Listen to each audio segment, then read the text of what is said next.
নমস্কার ভিউয়ার্স, শ্রী কিচেনে আপনাদের সবাইকে স্বাগত। আজকের ভিডিওতে আপনারা দেখবেন ভাজা পিঠা বা পোয়া পিঠা, অনেকে এটাকে গুড় পিঠাও বলে থাকেন। এই পিঠা তৈরি করা খুব সহজ। যারা কোনোদিনও পিঠা তৈরি করেননি, এই ভিডিও দেখে খুব সহজে এই পিঠা বাড়িতে তৈরি করে ফেলতে পারবেন।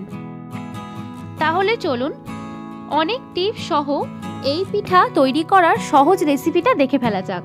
ভাজা পিঠা তৈরির জন্য প্রথমেই নিচ্ছি আতপ চালের গুঁড়ি 1 কাপ, 1 কাপ ময়দা, 1 চিমটি লবণ আর অল্প সামান্য কিছুটা মৌরি। এবার এর মধ্যে দিচ্ছি খেজুরের গুড় 1 কাপ। যে কাপ মেপে আতপ চালের গুঁড়ি এবং ময়দা নিলাম, সেই কাপ মেপেই 1 কাপ খেজুরের গুড় এর মধ্যে দিয়ে দিলাম। এবার এটাকে মিশিয়ে নিচ্ছি। আর এই সমস্ত উপকরণ আমি প্রথমে এই স্পুনের সাহায্যে মিশিয়ে নিচ্ছি। মিশিয়ে নেওয়া হয়ে গেলে এবার এখানে নিয়েছি ঈষদুষ্ণ জল। এই জল অল্প অল্প করে ব্যবহার করে একটা ব্যাটার তৈরি করে নেব। তাই প্রথমে আমি হাতের সাহায্যে এটাকে মেখে নিচ্ছি, তারপর অল্প সামান্য পরিমাণ জল আরও একটু ব্যবহার করে একটা ব্যাটার তৈরি করে নিচ্ছি। আর এটা প্রথমে এইরকমভাবে হাত দিয়ে মাখলেই সুবিধা হয়, তাই প্রথমে হাত দিয়েই এটা তৈরি করে নিচ্ছি। এবার আমি হুইস্ক ব্যবহার করব, যাতে ব্যাটারের মধ্যে কোনো রকম লাম্পস থেকে থাকে সেটা যাতে গলে যায়। তাই এখানে আমি হুইস্ক দিয়ে ভালো করে এটাকে মিশিয়ে নিচ্ছি। মিশিয়ে নেওয়া হয়ে গেলে এটাকে 10 মিনিটের জন্য ঢাকা দিয়ে রেখে দেব। 10 মিনিট পর ঢাকা খুলছি। আর ব্যাটারটা ঠিক এরকম থাকবে। আমি হাতার সাহায্যে দেখিয়ে দিচ্ছি। খুব থিকও নয় আর খুব পাতলাও নয়। আর এদিকে একটা লোহার কড়াইয়ে বেশ কিছুটা পরিমাণ রাইস ব্র্যান অয়েল দিয়ে এটাকে গ্যাসের ফ্লেম হাইতে রেখে গরম করে নিয়েছিলাম। এখন গ্যাসের ফ্লেম স্লোতে করে দিয়ে হাতার সাহায্যে ব্যাটারটা এর মধ্যে দিলাম। আর ঠিক মাঝ বরাবর দিতে হবে। আর এটা দেখুন গ্যাসের ফ্লেম স্লোতে রেখে করছি। এটা ফুলে উঠেছে, ফুলে উঠলেই তখনই এটাকে উল্টে দিতে হবে। তাই এটাকে উল্টে দিচ্ছি।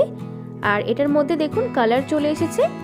এটাকে উল্টে পাল্টে বোথ সাইডস ভালো করে ভেজে নিয়েছি। এটা আমার প্রথম পিঠা। আর এটা আমি এখন ছেঁকে তুলে নিচ্ছি। এইভাবেই আমি বাকিগুলো করে নিচ্ছি। আর এই পিঠা তৈরি করার সময় প্রথম 2-3টে ঠিকঠাক তৈরি হয় না, কিন্তু 2-3টে তৈরি করার পর সবকটা পিঠা ঠিকঠাকই তৈরি হয়। আর এই ভিডিওতে আমি প্রথম পিঠাটাও আপনাদের সাথে শেয়ার করেছি। আর এই পিঠা তৈরি করার সময় তেলটাকে এই পিঠা তৈরির আগে গ্যাসের ফ্লেম হাইতে রেখে অবশ্যই গরম করে নিতে হবে। তারপর গ্যাসের ফ্লেমকে একেবারে স্লোতে করে দিতে হবে, নয়তো পিঠা তৈরির সময় পিঠাটা বাইরে থেকে তৈরি হলেও ভিতরটা কাঁচা থেকে যাবে। তাই এটা অবশ্যই মনে রাখতে হবে, গ্যাসের ফ্লেম স্লোতে রেখে পিঠাটা ভাজতে হবে। আর এখানে দেখুন আমার অনেকগুলো পিঠা তৈরি হয়ে গেছে। আর এই পিঠা তৈরির ক্ষেত্রে চালের গুঁড়ি আর ময়দার ভাগটা কিন্তু সমান নিতে হবে। এইভাবেই আমি সবকটা পিঠা তৈরি করে নিয়েছি। সবকটা পিঠা তৈরি হয়ে গেছে। এবার এটাকে সম্পূর্ণভাবে ঠান্ডা করে নিচ্ছি। ঠান্ডা করে নেওয়ার পর আমি দেখাচ্ছি, দেখুন এটা দেখতে অনেকটা আলুর চপের মতো লাগছে। আর পিঠার বোথ সাইডস দেখে বুঝতেই পাচ্ছেন যে একটু জালি জালি ভাব রয়েছে। আর এটা খেতে দারুণ লাগে। এখান থেকে একটা পিঠা ছিঁড়ে আমি দেখাচ্ছি, দেখুন পিঠার ভিতরটাও কতটা ভালোভাবে তৈরি হয়েছে।